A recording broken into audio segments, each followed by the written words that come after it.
way. Check it out. I see you with him. He ain't right, but you don't trip. You stand by while he lies, then turn right around and forget. I can't take to see your face with those tears run down your cheeks. What can I do? I gotta stay true, cause deep down I'm still a G. And I don't wanna come between you and your man. Even though I know I treat you better than he can. Girl, I can't help but wait till you get that with him. It don't change. Can't help but wait till you see that with me it ain't the same. Can't help but wait till you see you for what you really are.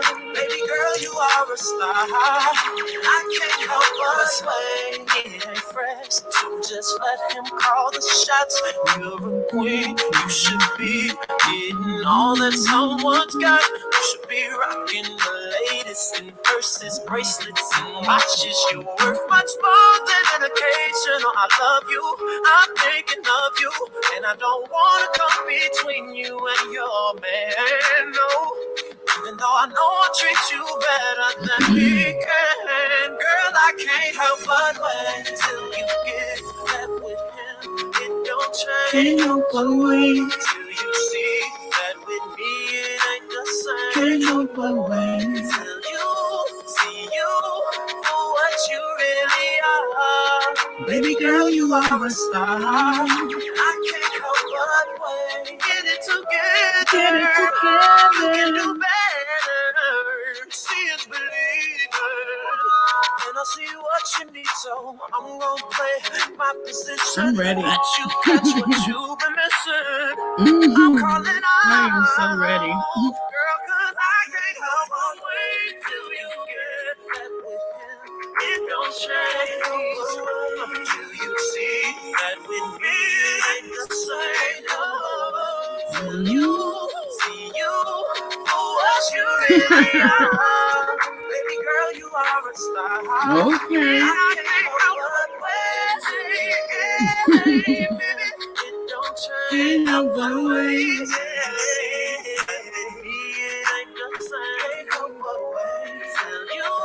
See you for what you really are. Baby girl, you are a star. I can't help but wait. Pussy's hot for my kid now. I don't know. Where want my kid? Oh, she do kidnap kids though. Damn. I don't know. Messy snatching kid Monday. Snatch your kid Sunday. Yeah. Introducing the 2022. We're about to Make it with Maverick. snatch your kid Sunday. No, snatch your kid Monday. Book now for a limited time offer on unlimited luxury at secretsresorts.com.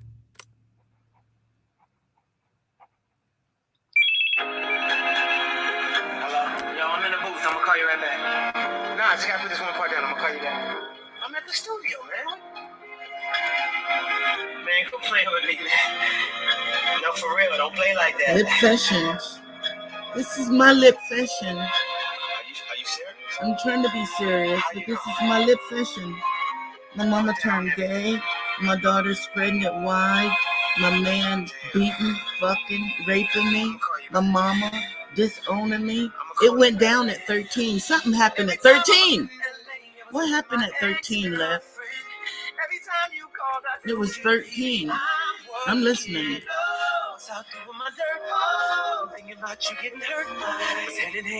You said 13. It went down at 13. It.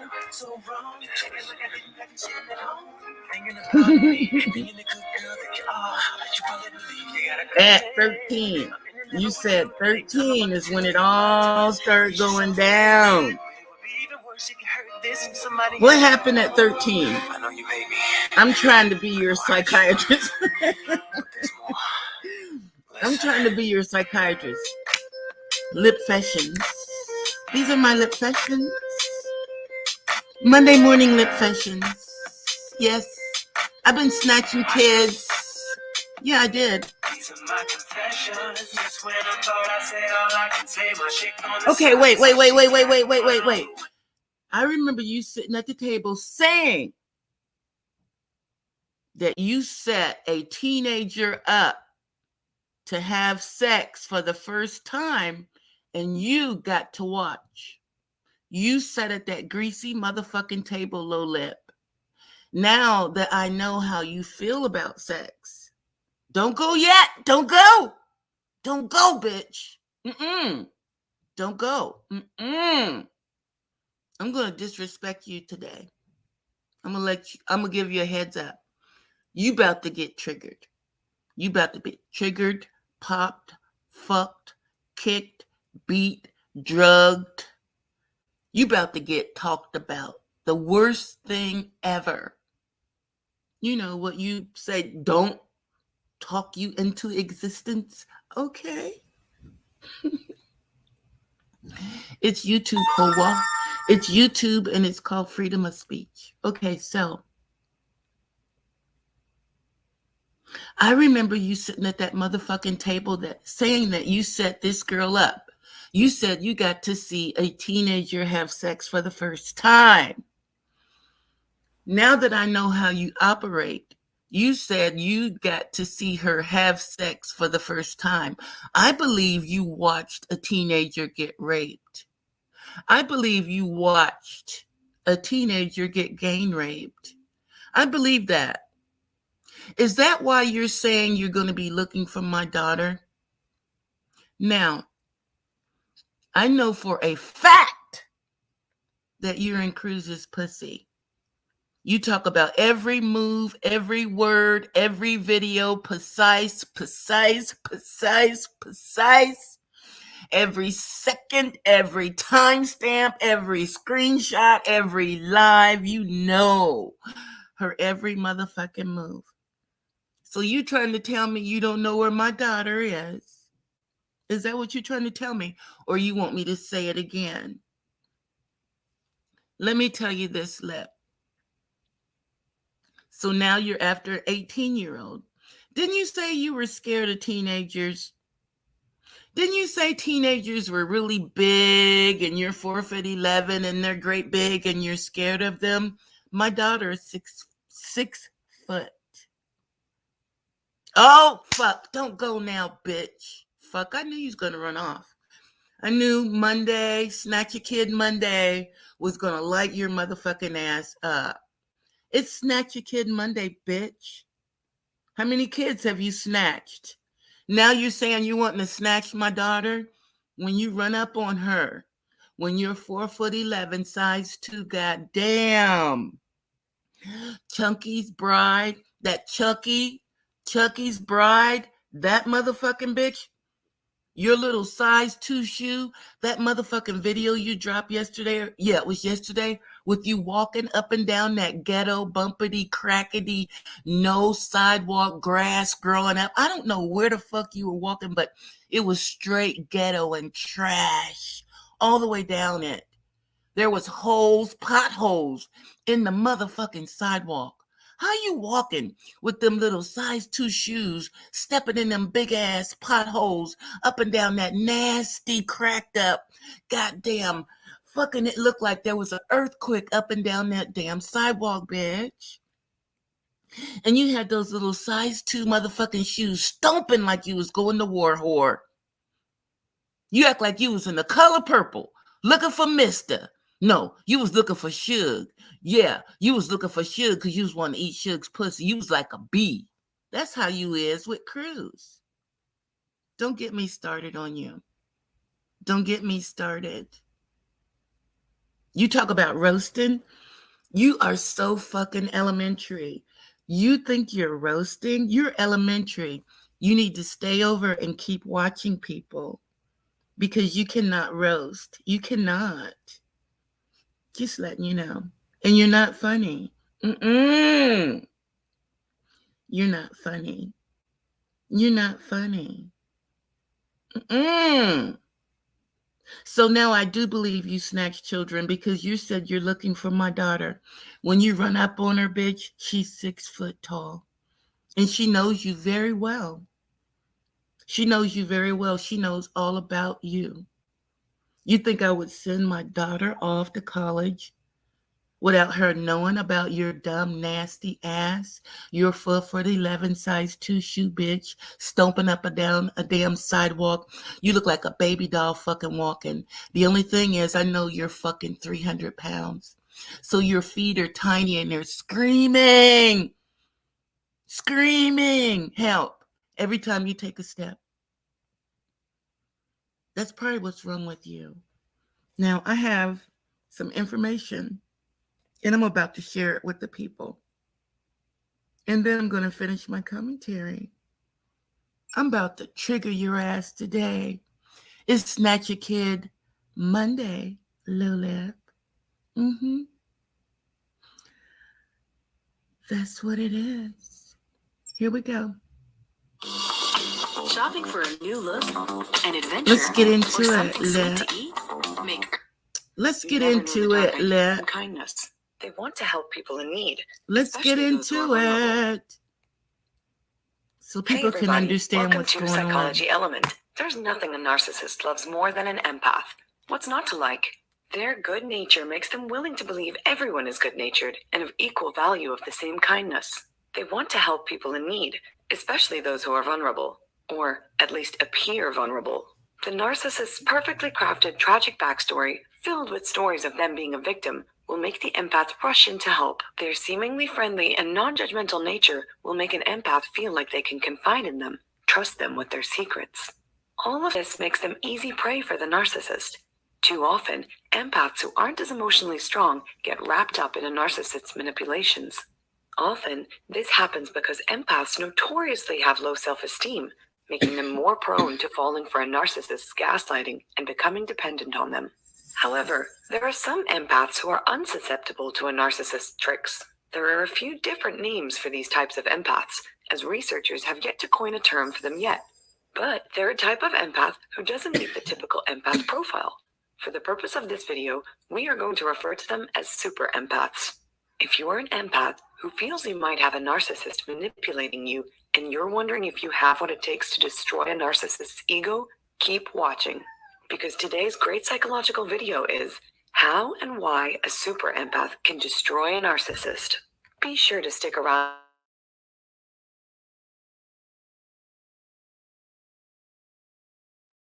We're going to go through the traits of a super empath and how to turn your empathy into your own superpower. Traits of a super empath. They're sensitive to their surroundings, attuned to other people's moods, introverted, intuitive, easily overwhelmed or taken advantage of in intimate relationships or friendships, difficulty not caring about others for unselfish reasons, strong core identity, honest and frank. Although it might seem as though all empaths are naive and easily manipulated, the super empath doesn't stand for it. Their honesty and frankness and self-love stumps the narcissist when their harsh, cold insults used to devalue them don't work. Super empaths have a strong enough self-image to use their empathic powers to defeat even the most cunning and calculated narcissists. Narcissists might be masters at reeling in the good-hearted, trusting, and caring empaths, but if they mess with the wrong empath, whose traits are stronger than others and know who they are underneath the manipulative lies, they can make any narcissist crumble. Remember though, people diagnosed with a narcissistic personality disorder can sometimes be dangerous. This doesn't need to mean they're violent, but they can cause distress and harm in your lives if you're not careful. Getting revenge or being determined to prove them wrong will only fuel the narcissist, giving them even more narcissistic supply. Narcissists thrive off any attention or reaction, whether it's positive or negative. Positive We at or Psychology negative. Element will never recommend acting in this manner for fun or to actively hurt a narcissist, only do it to escape them. If you're in a situation where you feel it's necessary, be sure to have a large support group who knows what is happening. This is also important in case they decide to engage in a smear campaign to isolate you from supportive people. You want people who love you to know that they might hear lies or your words taken out of context to hurt you, but let them know in advance. Taking this lightly can result in damaging consequences if you're not careful. You never know the dark ideas they might have in their minds. So, if you're ready to hear how to destroy a narcissist with your empathetic powers, let's get started. Number 1.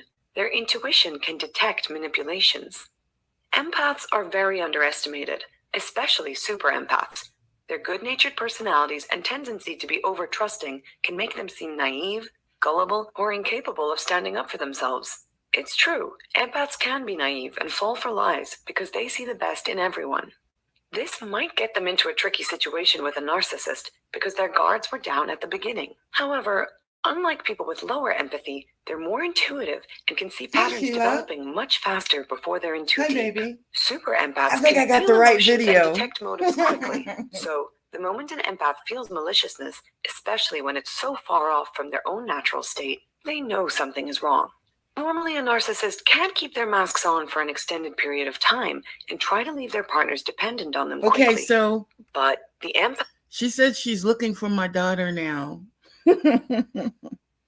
But, and you know, she done listened. Well, she has videotaped all my lives. So you know she know where my daughter is at. So either she wants me to say it so people can hear me say it and say I'm saying it for everybody to go after my daughter. I don't know why she's saying,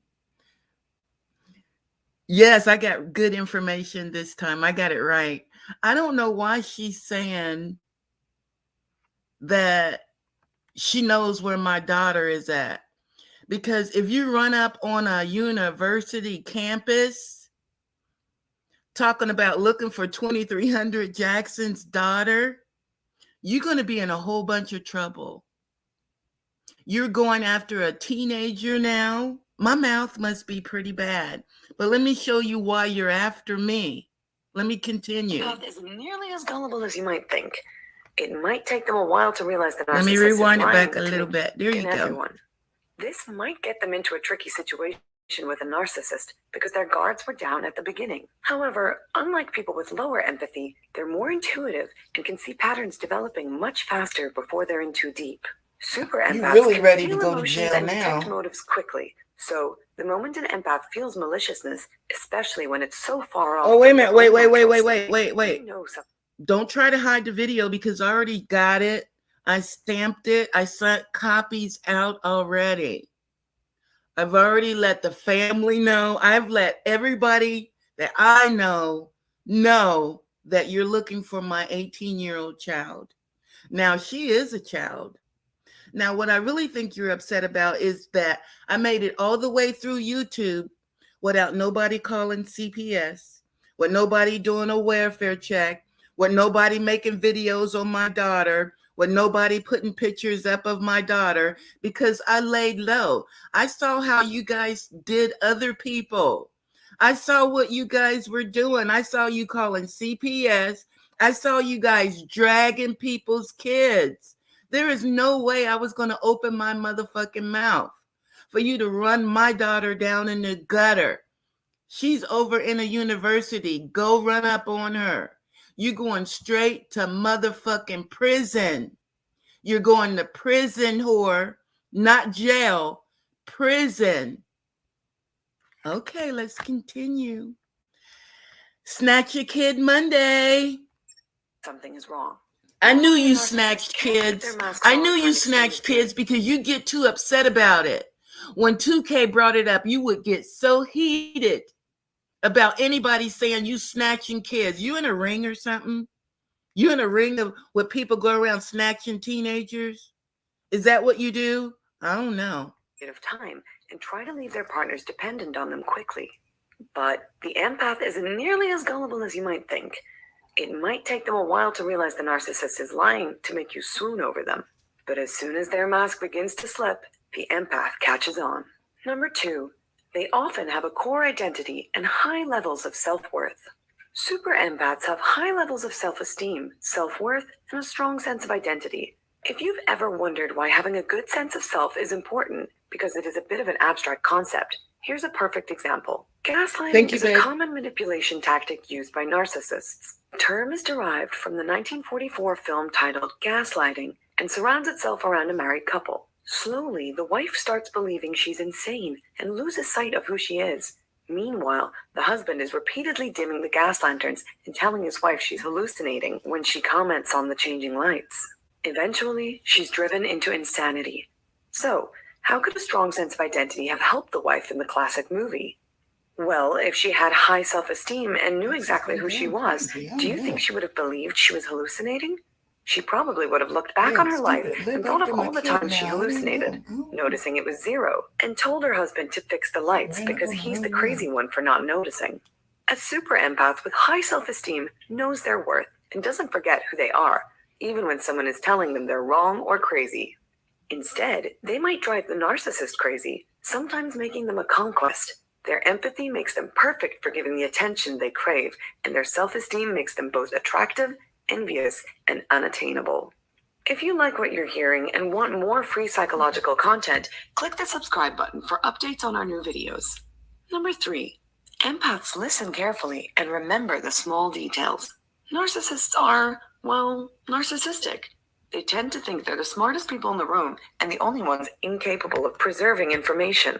It's true, the average person isn't always listening to the important details. The thing with narcissists is that they often don't remember or care to listen to the good details about you. If you bring up positive accomplishments, they'll either ignore them or quickly devalue them, often even pushing them out of their memory. Instead, they keep a mental database of everything less than perfect you've ever done. A super empath, in contrast, genuinely cares. When a narcissist is being vulnerable, even if their stories are twisted with lies, an empath listens. And they remember everything. That's the good me. And the bad. Yeah. Sure, a narcissist might use your flaws and mistakes against you to emotionally blackmail you. You said everything was good until you was 13. Then she started saying no, no, no, Lip, no, Lip, no. What happened at 13? I want to know. But they will forget the small I important want to details. know what happened at 13. Due to not listening, which can ruin their credibility. In contrast, an empath will remember everything the narcissist ever told them. They will know exactly what to say to turn the tables back on the... At Kroger Health, our healthcare experts can conveniently provide COVID-19 boosters, vaccines, and testing.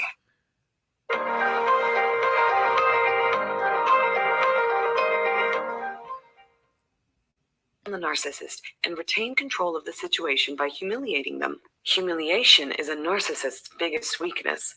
Super empaths don't revel in humiliating people or inflicting pain, but they'll do whatever is necessary. Number 4, empaths have cognitive and affective empathy. Unlike narcissists, who have major impairments in their affective empathy but can still manage some cognitive empathy, their counterparts have both. Super empaths can use their previous experiences with them where they sensed true vulnerability to their advantage. Along with that, they can also feel when their emotions begin to move from cool and collected and when they're about to crack with rage or shame. Although it's rare for an empath, let alone a super empath, to use their empathy manipulatively, it's the only thing that really stumps a narcissist, because it's one thing they'll always lack. Number 5, super empaths are unsuspecting. Like we already mentioned, empaths and super empaths give off a naive innocence that makes them appear as if they'll be easy prey for the narcissist. That's it's likely me. The narcissist walks into the relationship assuming they will be the one to destroy the empath, regardless of if it's deserved. However, empaths don't like to be wronged by others. They're kind, nurturing, and forgiving until someone crosses them. Then, they're unafraid to make sure some justice is made, usually by acting in the same manner as they did. After all, they learned from the best. I told you I Super learned from empaths the are best. honest and frank.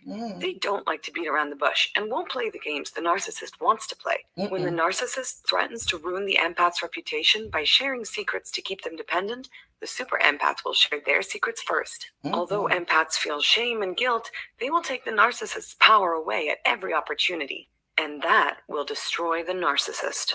And that's a wrap. What did you think of this list? Do you think a super empath is able to destroy a narcissist? Did we forget anything? We'd love to hear your thoughts. Let us know in the comments below. And sometimes 4 in total. And one other constituent part, sometimes 4 in total. Unsurprisingly, I am often met by people who say, HG, I'm a super empath. Well, you might be right, but the empath detector test will tell us whether that is accurate or not. And sometimes those people turn out to be right about who they are. But more often, It is a misguided and misunderstood application, a desire born out of to appear a little more than the individual is, not in a narcissistic way, but a sense of feeling that having endured the behavior of the narcissist and come out to the other side, and well done for doing so, they believe that they're a super empath. Well, all empaths can achieve that, not just ones which are majority super empath or have a minority element with their school that appertains to super. More often, mid-range narcissists come along and they claim that they're the super empath. Of course, the idea of being super appeals to their grandiosity, the idea that is formed in their mind that the super empath is some kind of superhero that triumphs against the narcissist, against all of the odds, that somehow brings the narcissist crashing down to the ground with much wailing and gnashing of teeth. Those unaware mid-range narcissists are the ones that tell people that you can defeat the narcissist by going toe-to-toe with the narcissist, failing to understand that all you're doing is providing fuel, exposing yourself to an adverse consequence, and of course increasing the already rampant emotional thinking, where the individual is an empath. A cool-headed, logic-applying empath knows go-so is the answer. But that doesn't fit, does it? That doesn't fit with the supposed brilliance of this mid-range narcissist who says, I don't run away, even though, of course, they're a shrivelly walnut-balled coward. No. They want to think of themselves as a thrusting and dynamic superhero that has taken on the evil narcissist and broke him. The fact is that those who are super empaths, and they are numerous, although they are amongst the rare category of empath, certainly with regard to majority. Many people will have a minority element that's super, but majority super empaths are rare. The fact remains that they don't break the narcissist because that is not how their super empath qualities manifest. The super empath is an individual who realizes at an earlier juncture than other empaths that something is not right, that something is not appropriate, and yes, they will put up a fight against the narcissist, not for the purposes of trying to break the narcissist, not for the purposes of making the narcissist run away. The narcissist is not afraid of the super empath. What the narcissist experiences is a threat to the control, and that is what the narcissist responds to. No, a super empath utilizes those super empathic traits for the purposes of defending themselves. They don't behave in an offensive way. So when the devaluing behavior of the narcissist starts, they will of course experience and absorb some of it to begin with. Because their emotional thinking is high, they don't necessarily realize that they're dealing with a narcissist. But at a sooner point than other empathic individuals, they will say, enough. And they will fight back. Not, as I say, to try and bring down the narcissist, but they will fight back to defend themselves, to prevent themselves being pushed back, and back. They will defend themselves in terms of drawing a line in the sand. Like Gandalf, they stand there and shall say, you shall not pass.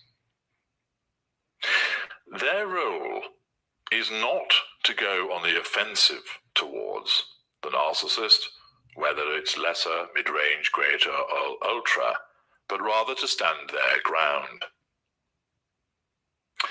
Their makeup of empathic traits is such that they generally have strong narcissistic ones, but also stronger empathic ones.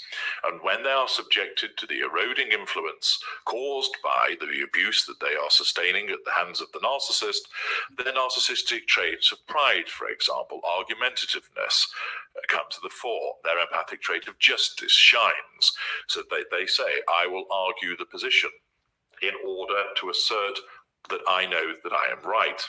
Of course, they will still fall foul to emotional thinking and will continue to argue in circumstances where they ought to withdraw. But they do not roll over in the same way as other empaths may well do during the course of the devaluation. It isn't about always losing your temper and going nuts with the narcissist. That doesn't necessarily mean that your super empath traits are coming to the fore. But instead, it is about exhibiting resilience, exhibiting a resistance, asserting your position, and then recognizing that it is time to jettison from this. The super empath will battle against the narcissist, but as a defensive response. It is not about deciding that they are going to go on and break the narcissist. That is not the behavior of a super empath.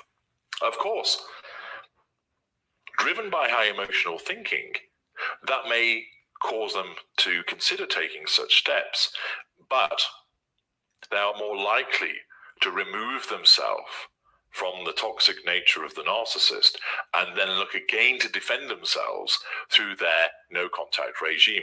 They are not going to embark upon a crusade against the narcissist. Instead, when they are applying their logic with reduced emotional thinking, they know that to go on a crusade against the narcissist would not be effective. And instead, what must be done is to build that wall around them, to sit within the tower, to ensure that they are no longer being abused and that they have broken free from the chains that the narcissist has wrapped around them.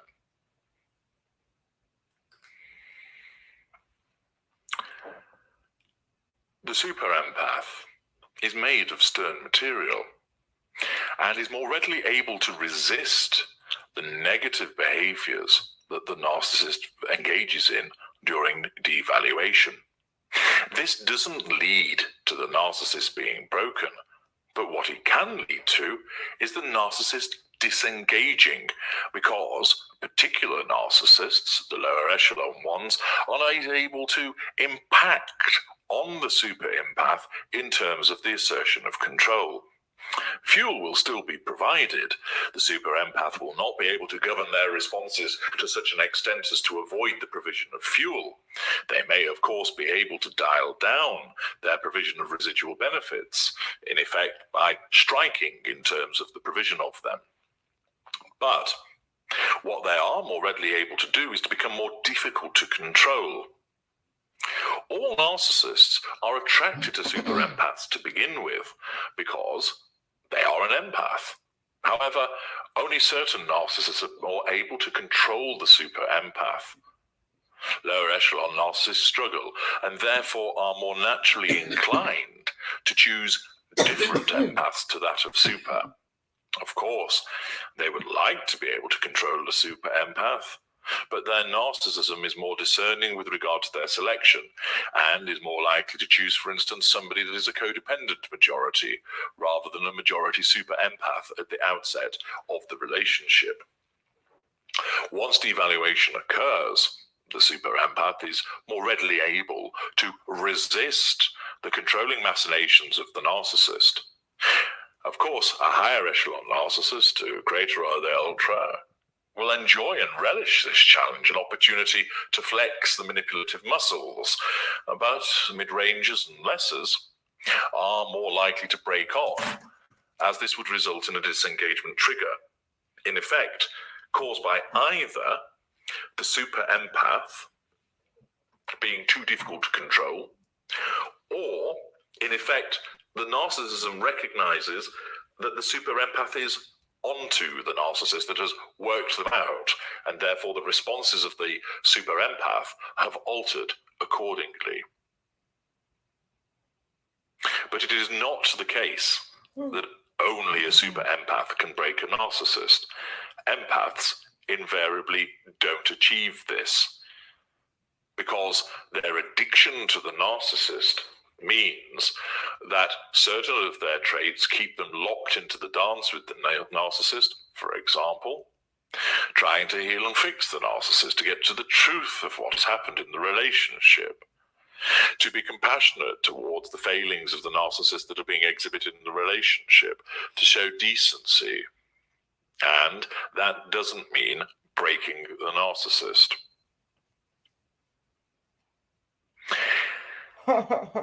If it does occur, then any empath from the schools, in terms of the majority, whether majority super, majority contagion, majority standard, or majority codependent, has the potential to topple the narcissistic pillars as set out in my book Revenge, also known as the Assassin's Revenge.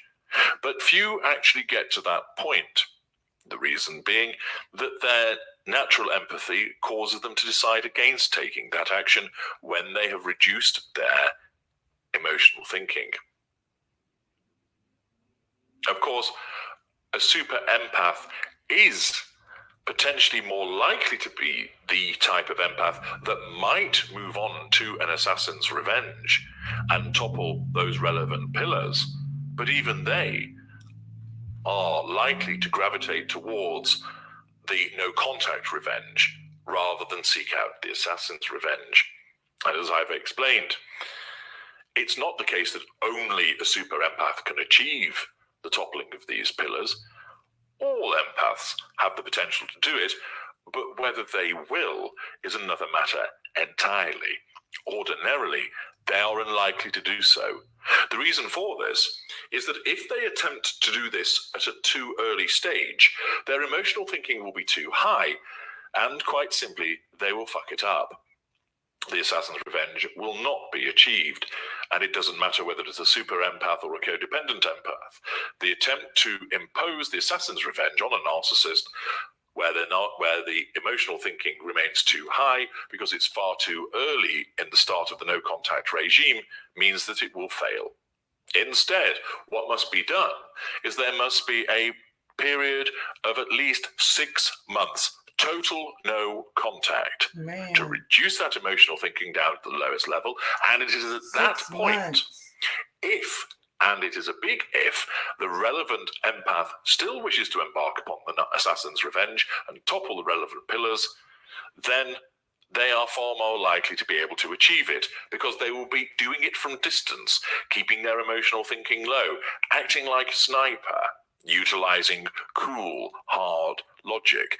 Moreover, the narcissist won't know where this is coming from because there'll have been a sufficient passage of time so that the narcissist will not immediately associate these behaviors with the relevant empath and may well think that they are being targeted and attacked at distance from someone else. The problem is that if an empath attempts the assassin revenge while they have just escaped or recently be disengaged from, their emotional thinking can only be in one place, extremely high. And the problem that they will then experience is they won't do it properly. They will get sucked back into a too close engagement with the narcissist, like hand-to-hand combat. Instead, the empath needs that total no-contact period of 6 months, and it doesn't matter which type of empath it is. All of them, if they do that, may, at the end of it, decide to embark upon an assassin's revenge, but many do not, because by that stage, the blood and thunder caused by their heightened emotional thinking has reduced, and they have no interest in that type of revenge. They are content with their no-contact revenge. So it is incorrect to state that only a super empath can break a narcissist, because invariably they do not. When it comes to toppling the pillars, most people don't achieve that because they do not have the ability to do so, or they try and do it too early in a stage with high emotional thinking and fail, or when they do reduce their emotional thinking, they are no longer interested in taking such a step.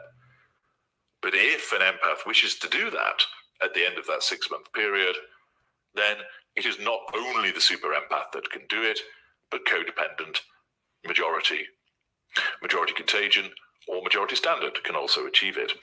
The super empath's ability is more likely to cause disengagement compared to the other empathic victims. That isn't the fact that the narcissist becomes afraid of the super empath. That's nonsense. No, it's basically that the narcissist and the ones that will disengage are more likely to be lesser and mid-range instinctively recognize that the empath is too difficult to control and thus disengage. The greater of the ultra will up the stakes. They will not disengage in such circumstances. Instead, they will double down on the control against the super empath. Double down. That might, of course, cause the super empath to look to escape. And it is part of the super empath's constitution that when they enter devaluation, they are more likely to resist the devaluing behavior, more likely to trigger disengagement, more likely to look to escape.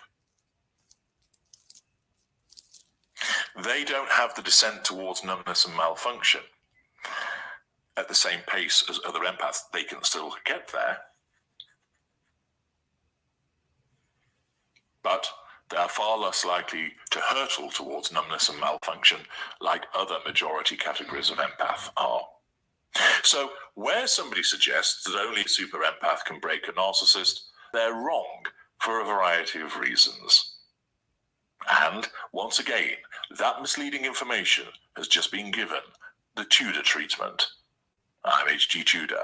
Thank you for Snatch listening. it, Kid Monday. I'm about to Hi, trigger baby. you. That thing you're tasting, it's called skin. It's I kind of want to weird. know It's stretchy, what it's happened sensitive, when you was and it's so 13. delicate. And with your dad here, we'll help keep it clean and healthy. We're Huggies, by the way. You want to know Hi. where my daughter's Got you, at? baby. I want to know what Still not happened when edible. you was 13. I do. Can you do that? Can you do that? You know, but I will say that parenting is one of the most difficult things to do when you have narcissistic personality disorder. No, I have not disowned any of my kids. Yeah, you must be new to the page or something like that because I have 3 kids, a 13-year-old, a 5-year-old, and a 9-month-old today. But no, I have not disowned any of my children. I'm very active in every one of my kids' lives, you know. But I will say that parenting is one of the most difficult things to do when you have narcissistic personality disorder. It just is. Because sometimes I'll wake up and I open my eyes and I look at my kids and I feel like I don't know them because I get so immersed in my own life and doing so much to make myself happy and try to be successful, ambitious and stuff like that, that I get kind of lost in the sauce of fatherhood. So I have to kind of check in with myself, reset myself, and be a better parent. So I feel like while having narcissistic personality disorder, the word happiness escapes me. But what I can do, I can make my kids happy. I can make my wife happy. I can make other people around me happy. I can make strangers on the internet happy by validating their experiences and things like that. But no, I have not abandoned my kids. I'm still here. Hope this helps.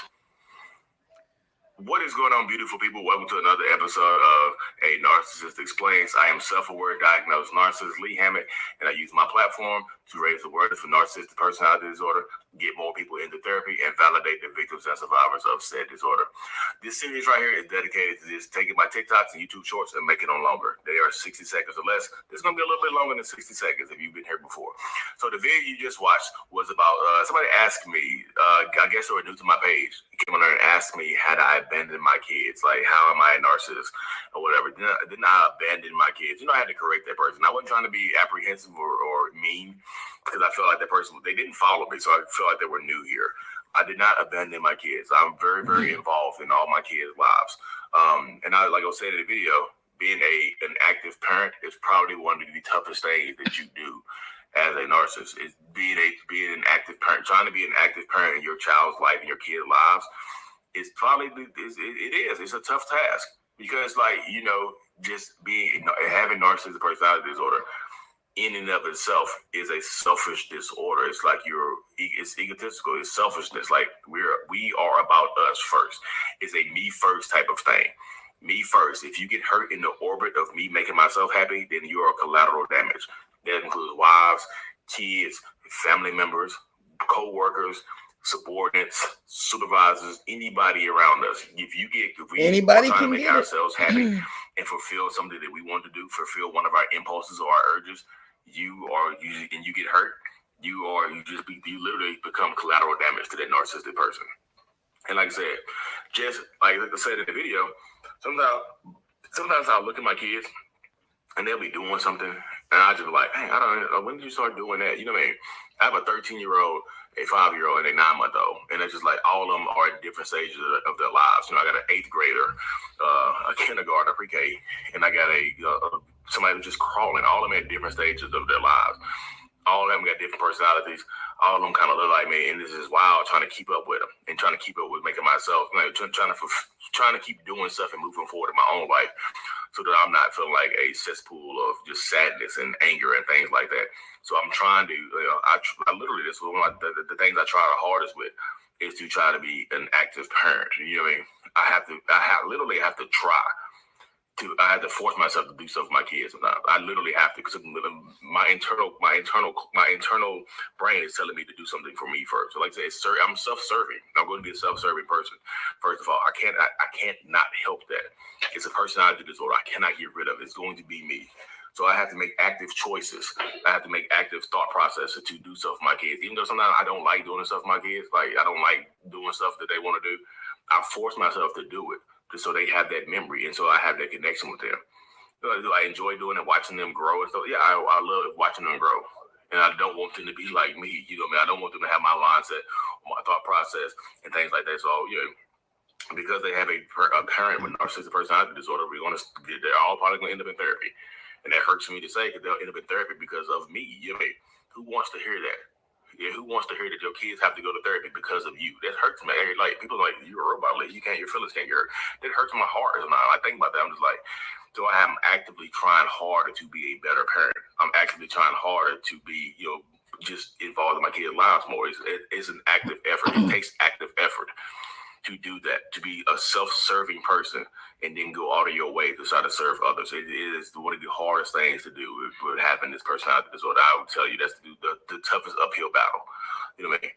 The toughest uphill battle. It just is. And I'm fighting. I'm going uphill though. I'm climbing uphill. I'm with my book bag on, put my backpack on, and I'm climbing up this damn hill because my kids are worth it.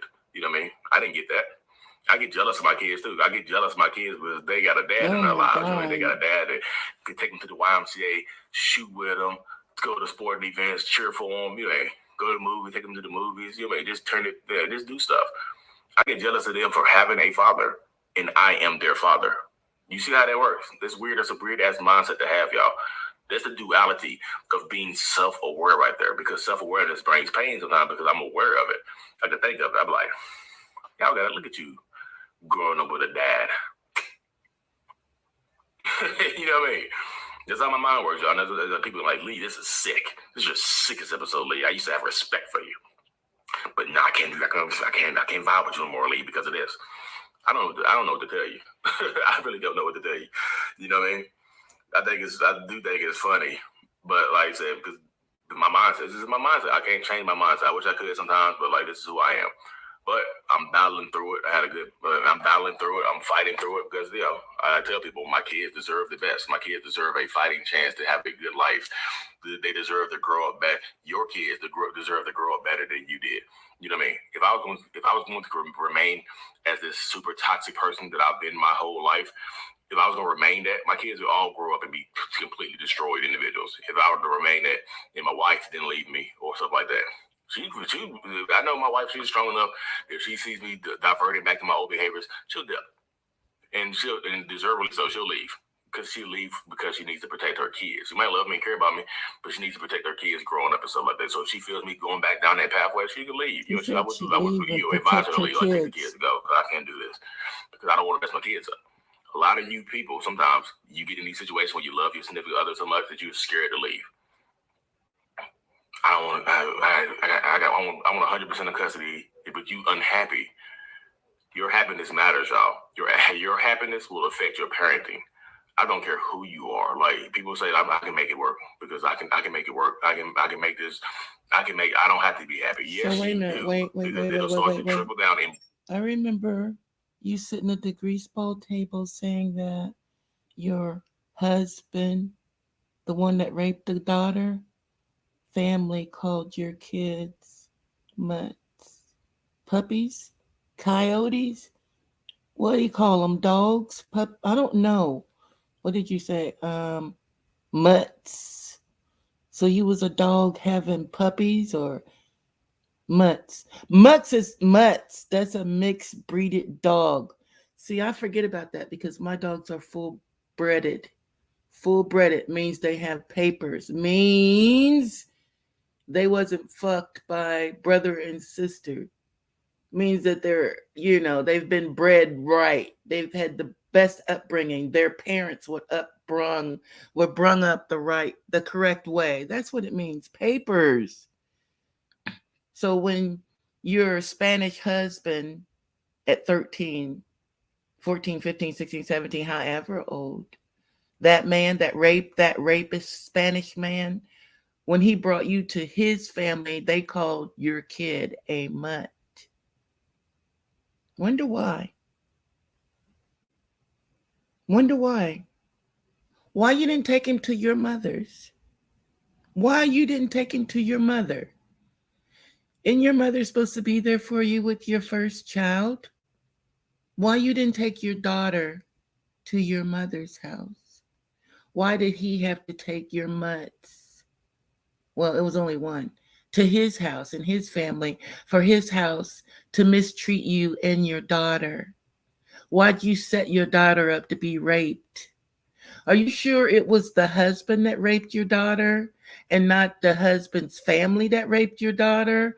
Or everybody raped your daughter? Or were you guys all beat and molested and taunted and misused in the Spanish man's house just to say you had a husband and just to say your kids have light skin? I don't know. Snatch your kid Monday. Bleed into your parenting. You do need to be happy.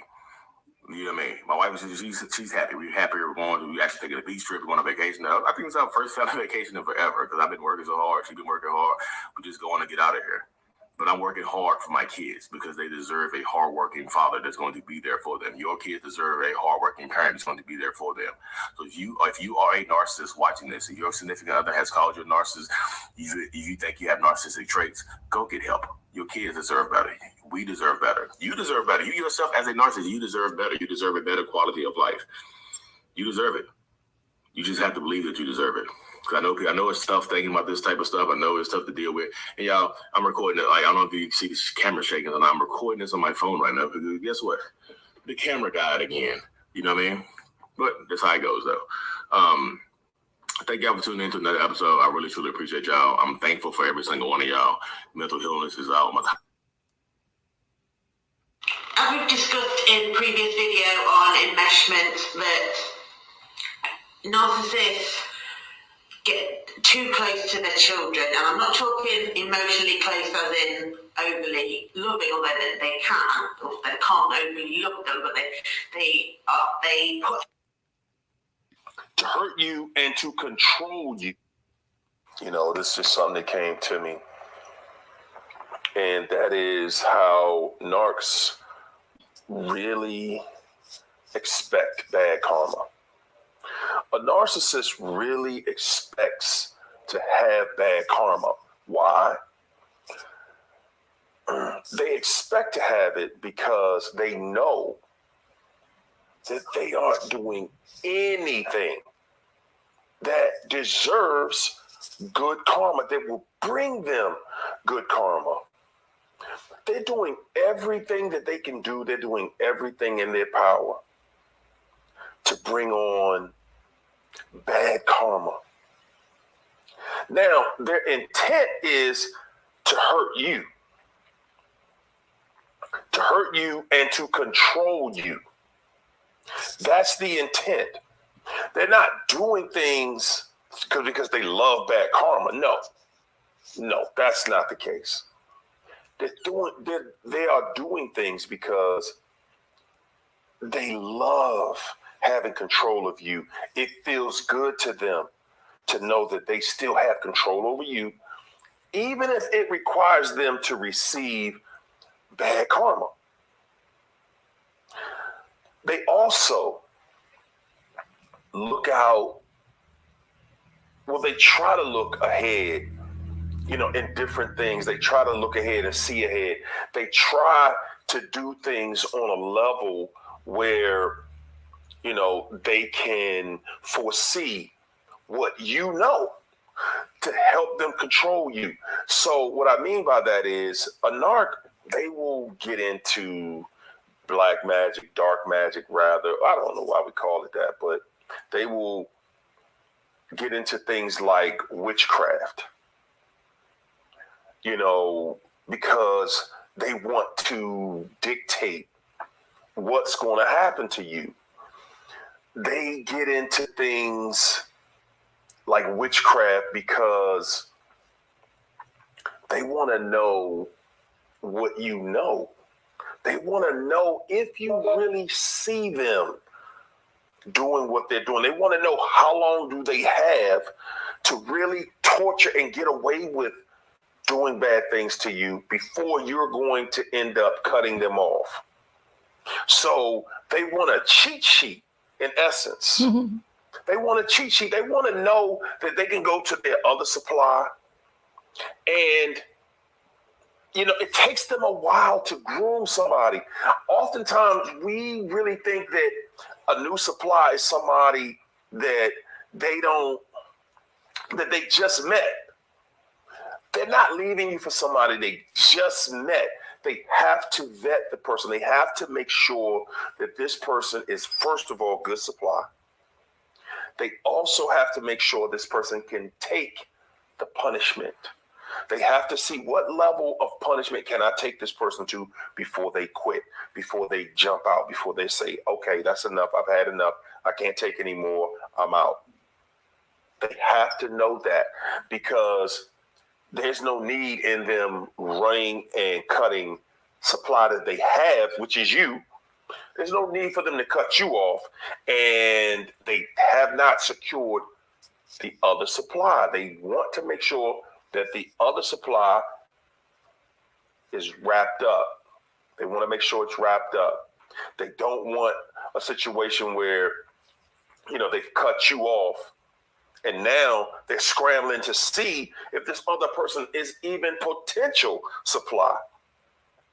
A lot of you guys think that, you know, they just met this person and somehow they kicked it off from the very beginning. And that's not how this thing goes down. That's not how it goes. They didn't just meet somebody and, you know, oh, I met somebody new, you're gone, you cut. No, guys. They didn't just meet this person.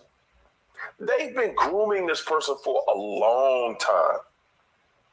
They've been grooming. I know some of you guys are thinking, oh, I saw their inbox, or I saw this, I saw that, where they exchange numbers and stuff like that. Okay, sometimes you may have the beginning of it. You may see the beginning, okay? But sometimes you don't. And the majority of the time, you'll be able to see how long ago the situation was. Now, guys, they're gonna this situation with the new supply, it's going to blossom very quickly, because the narc, they're gonna love bomb that person. That means, you know what it felt like when you were dealing with it. It was everything you wanted. They're giving this other person the most time that they can possibly give them. They're doing everything that they can do for that person. They're giving them affection. They're giving them time. They're talking to them on the phone. They're answering all of the questions. They're mirroring the other person the same way they did with you. So when they get to a certain place in that relationship, that entanglement, they're like, okay, this person is ready. This person is ready. And when this person is ready, I can cut this person over here, because they always feel like I can come back to you anyway at any time, because I already have that control over you. They feel like they have that control over you, that they can do what they want, and that everything was just going to be fine. It's going to be fine. I'll be able to do this, do that. I'm going to get over on you, and you'll do nothing. You're not going to know what hit you. And I'll come back to you later claiming I want my family back. I made a mistake. Blah, blah, blah. The same usual tactics that a narc uses to get back with you. Guys, I want you to know that new supply, they're not what you think they are. They're definitely not what you think they are. They're not, as a matter of fact, not only are they not what you think they are, they're nowhere near the level you think they may be at. The reason you think that the new supply is everything that you're not, and they must be all that, is because you're wondering, Why would they leave me if the new supply wasn't all that? And then you hear them saying, sometimes they get so brutal with you, they'll tell you, oh, my new person is, they're everything you never were. That's when they just going to drag you in it. They really want to crush you. But then they still come back. They still come back. After they told you that this other person is everything they ever dreamed about, they still come back. Because a narc is a liar. Everything they've ever told you. Listen, guys, everything you've ever heard from the narc, everything that you've gone through, trust and believe, you better have receipts, because it's all lies. It's all propaganda. Everything about the narcissist is fake. That is one of the reasons they live in their karma. Because, again, they wake up every single day. Every single day that they wake up, it's, hey, let me wake up and pretend I'm happy. Pretend that I'm something that I am not. Every single day, they wake up in their karma, their misery. They are miserable people. Everything about them is miserable. Hey, guys, that's my video. Look. At me if you're not going to like bad happened, there was an accident or something. So you bring the child in and say, do you know anything about this mess? And you know that the child is deeply involved in it. So the kid can perhaps look straight at you and say, no. Asking questions about you. That's one way that they will use to hurt you. It's Debbie Mirza, the author of The Covert Passive Aggressive Narcissist. And today I'm going to talk to you about 3 ways. There are lots of ways they do it, but today I'm going to talk to you about 3 ways that covert narcissists use your children against you. And it's just incredibly sad because it has nothing to do with them wanting the best for their children. And they're really, their rage and anger is towards you. And so that's one way that they will use to hurt you. Sadly for you and your children, they know that your kids are your kryptonite. They are who you love and cherish and would do anything for. And so topics around your children can really be one that rattles you a lot and gets you off center, where you're not feeling strong and you're confused. And that's why they use the children, because they know they'll affect you. So one of those ways is they will talk to the kids. When they have time with the kids, they will talk to them in very subtle, covert, manipulative ways, just asking questions about you, kind of planting seeds with their kids. Well, what about, has your mom done this or has your dad done this? Oh, that's interesting. Well, how, just things, they're things to make your kids question you. And that's incredibly painful because then they'll come back home. A lot of people I talk to, after your kids have been with a narcissist parent, if they're even involved with their kids, with your kids, will come back different. And it takes time to kind of unravel what's happened. They'll come back more agitated, more stressed. They'll start treating you differently, and it usually takes, a day to kind of reconnect with them. And it's very difficult, and I know, so it's difficult. The people I've talked to who are in these situations, they find that they really had to get to a place of acceptance, like, for this period of time, my child might not see me clearly, and I will do the best I can to love them and be there for them. But at this moment in time, they will see. Truth always comes out. But it may take time. So it's a really difficult place to get, but the more you fight reality, the more exhausted you'll be, the more depressed you'll be. So it does help to go, okay, this is what's happening. I'll do my best, and they might not see me clearly right now, and that's okay. They will. They will in time. Another way they use their children is they'll get involved suddenly when it's like, no, I think our child should go to this school instead. And they've done no research at all on the school, but they'll impress people at the school. You know, they don't care that their child's in the best school. I'm using this because it was a woman I talked to that had this issue. And her ex took her to mediation and was threatening court and all this stuff because he was convinced their son should go to this certain school. And she had done all this research herself, and she knows her son, because that's the thing. They don't know their children like you do. So their advice to their kids is just does not match who they are. So they will use situations in life, like say you want to take a trip with one of your kids. They will try and sabotage that, not because and it'll be in the name of what's best for the kid, but it's not. Like, it has nothing to do with that. You're their target of rage, and they're trying to stop you from doing anything fun or anything good.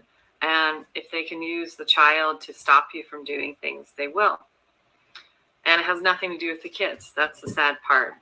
So that's another way that they use the children against you. It's just so sad. And eventually, I mean, the relationship is not good with the child. As you know, if you had a narcissistic parent, you know, it just is never, it's impossible to have a healthy relationship with that. So the third way they do this is they use this. I was thinking, okay, what's coming to mind is a friend of mine who she was telling me how it was in mediation for her. And the mediator right away, you know, when you're in mediation, you're in two separate rooms and the mediator goes back and forth. So the mediator came into her room and said, you know, your husband's really concerned about the way you parent.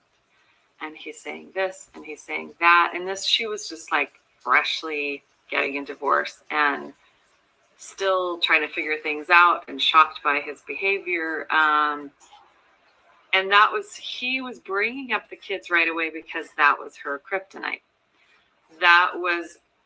He knew it would rattle her, it would get her off center, it would fluster her, and that's exactly what happened. And her attorney later said, I couldn't reach you after that, after the kids were brought up. Because, especially at the beginning, they're hurling so many insults at you that you begin to wonder if they're right, you know, because you're a self-reflective person, and you're like, okay, I can't blame them for everything. I'll look at myself. Which with normal people is a good idea, but with them, like, the rules are so different. So that was her kryptonite, because she was, you know, feeling like, oh my gosh, am I a bad parent? Like, oh my gosh, did my son say that, or my daughter say that, or, you know, so it flustered her so much she couldn't think, and that's why they do it. Any tactic, they will use any tactic. Money is a big one too. They're obsessed with money.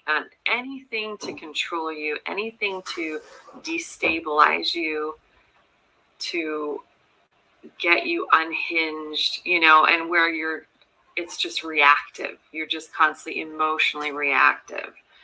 So I wanted to help you be aware of that, and that it has nothing to do with children and everything about controlling you. And just creating chaos, because they survive off of chaos and drama. So I hope that helps, and I hope you're taking really good care of yourself. And I'll continue to make more videos and help in any way I can. And I will talk to you soon.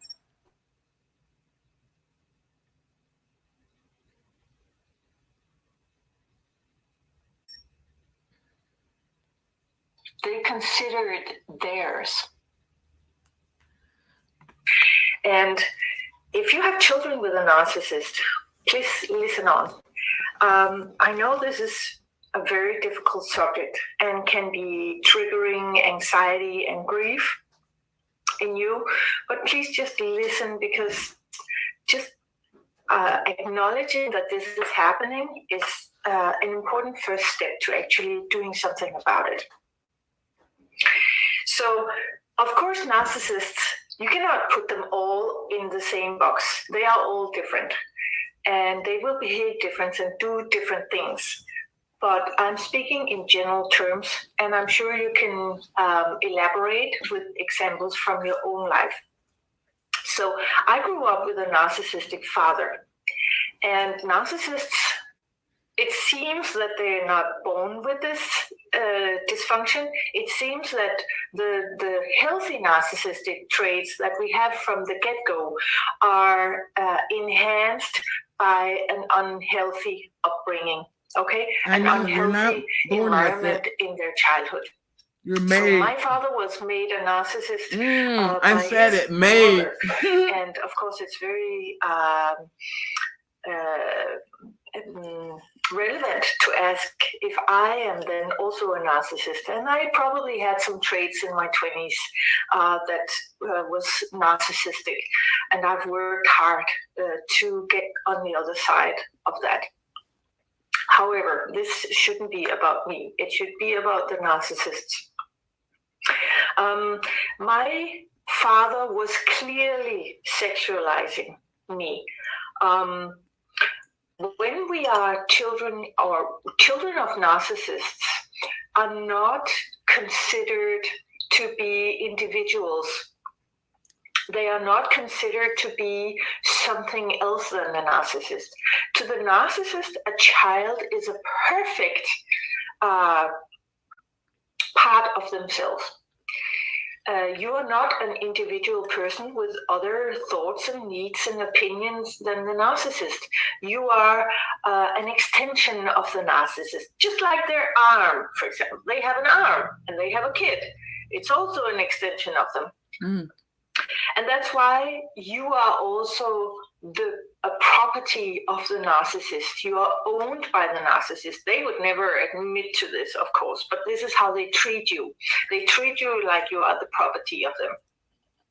And all this I'm saying because I'm working my way into the sexualization and how this can happen. Since you are since you are a child of a narcissist, or you have children with a narcissist, when you're a child of a narcissist, everything you are is owned by them. It's theirs. They consider it theirs. And that means that your sexuality is also theirs. Sexuality is totally normal and healthy, and all children have sexuality. When the narcissist discovers that the child starts to grow up and become a person and starts to grow breasts or get hair on their genitals in the puberty, the narcissist can start to voice that. They can start to comment on that in a way that is sexualizing and clearly gives a signal that they take ownership of what is going on with the child in puberty. So, for example, my father would say, "Oh, you have such beautiful breasts. You will make any man happy with those breasts." Or he would say, "The guys in the world don't know how fortunate they are. They should feel very lucky to have a woman shaped like you." So he doesn't talk about my personality, that they would be fortunate to get to know me or, get to know who I am, because it doesn't matter to him. He doesn't care about who I am. So he would, as I grew older in my teen years, he would have opinions on how my boyfriends should be. He would want to pick my boyfriend for me, and he actually did. He did when he was also a binge drinker, and he would go out for days in a row and drink. And when he was out, he would meet guys that he would evaluate. And if he found them to be worthy of a relationship with his daughter, he would try to set us up. And as I became a little older, this was in my 20s and early 30s, he would actually boast about my abilities in bed, even though he had not attacked me. He had not been emotionally or physically abusive towards me sexually. He never raped me or touched me. Well, he touched me inappropriately, but not in a sexual way, if that makes sense. It was more in a clinical way. I'll get back to that. But he would boast, and he would tell men when he was out drinking, he would tell them that his daughter was really, really good at giving blowjobs. So if they wanted to, he liked them. So if they wanted to, he could give them my phone number, and they could call me and set up a date. Fortunately, there was none of them did. One guy was very sweet and actually called me and said, you know what, I have a somewhat difficult subject that I want to talk to you about. You don't know me, but I've met your father in town. And you should know that your father is going around town talking about how good you are at giving blowjobs, trying to set you up with a date. I was single at that point in my early 30s. And I was so shocked. And I asked my father, do you really do this? Do you go out drinking and tell people that I give good blowjobs? And he was like, yeah, but it's just for fun. You know, I'm so proud of you. And, you know, I'm your father. And I know that of course, I am amazing in bed. So, of course, you are also amazing in bed. I mean, of course, I don't know this. How would I know? But I know you are an amazing woman, so I know that of course you give good blowjobs, right? And I mean, it's just a little fun when I'm out in town. Of course, this is not okay. In any kind of universe or moral culture, this is not okay. It is not okay to talk about your daughter's sexuality to strange men and give them her number. But it was also in more subtle ways. He would say, when I was in my teens and I had my first boyfriends at the 15, 16, 17, he would say, just understand that no one can ever love you the way I love you. And they can never give you what I give you. Yeah, he would say stuff like that. Of course, he would be jealous of the guys who I fell in love with. And he would also say, he would want me to talk about my my sexual experiences with these guys. He would try to interrogate me and say, so how is sex for you? Do you like it? How is he treating you? Is he doing it right? And it was so embarrassing to talk about when I was like 16 and 17, because it is not a subject you want to talk about with your parent. You might want to talk about the subject with another grown-up that you are not that close to, but talking about it with a parent is really, really overstepping for my boundaries. And of course, this is how it is for most children. So, sorry, it's horrible. So he would do these things, and it would all be very subtle and very, almost innocent. But his intention would be that he cared for me and wanted to protect me. And of course, it wasn't at all. It didn't feel like that. When I was 14 and my breast started growing, he would take me to homeopathic doctor because he would look at my breasts when he was, when I was in the shower, he would come into the shower and just pretend that he was walking through the room. And I couldn't set boundaries. I couldn't say, hey, Dad, I don't want you to